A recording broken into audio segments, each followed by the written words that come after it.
വേഴാമ്പൽ, തുഷാരം, ഇടിമുഴക്കം എന്നീ സിനിമകളിലൂടെ മലയാളികളുടെ പ്രിയതാരമായി മാറിയ നടനായിരുന്നു രതീഷ്. കണ്ണിന്റെ ഭംഗി കൊണ്ട് തന്നെ ഏറെ ആരാധികമാർ രതീഷിന് അന്നുതന്നെ ഉണ്ടായിരുന്നു.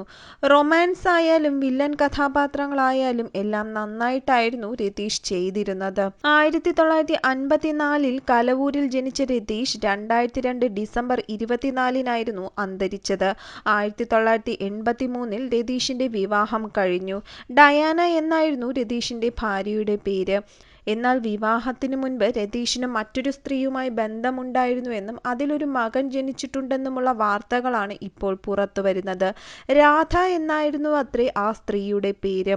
പൊളിറ്റിക്സ് കേരള എന്നൊരു മാധ്യമമാണ് ഈ വാർത്ത ഇപ്പോൾ പുറത്തുവിട്ടിരിക്കുന്നത്.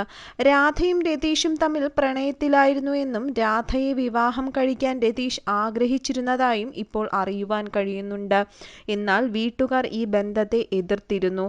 സിനിമാ രംഗത്ത് സജീവമായ ശേഷം രതീഷ് മകനെ കാണാൻ പോയിരുന്നതായും ചിലവിന് പണം നൽകിയിരുന്നതായും പൊളിറ്റിക്സ് കേരള പറയുന്നുണ്ട്. എന്നാൽ വർഷങ്ങൾക്ക് ശേഷം തന്റെ 20-ാം വയസ്സിൽ വിഷാദത്തെ തുടർന്ന് ആ മകൻ ആത്മഹത്യ ചെയ്തുവെന്നും പറയപ്പെടുന്നു. അതിനുശേഷം രാധ ഒരു മുസ്ലിം യുവാവിനെ വിവാഹം കഴിച്ചുവെന്നും പിന്നീട് മറ്റൊരു ബന്ധത്തിലേക്ക് എത്തിയെന്നും അറിയുന്നു.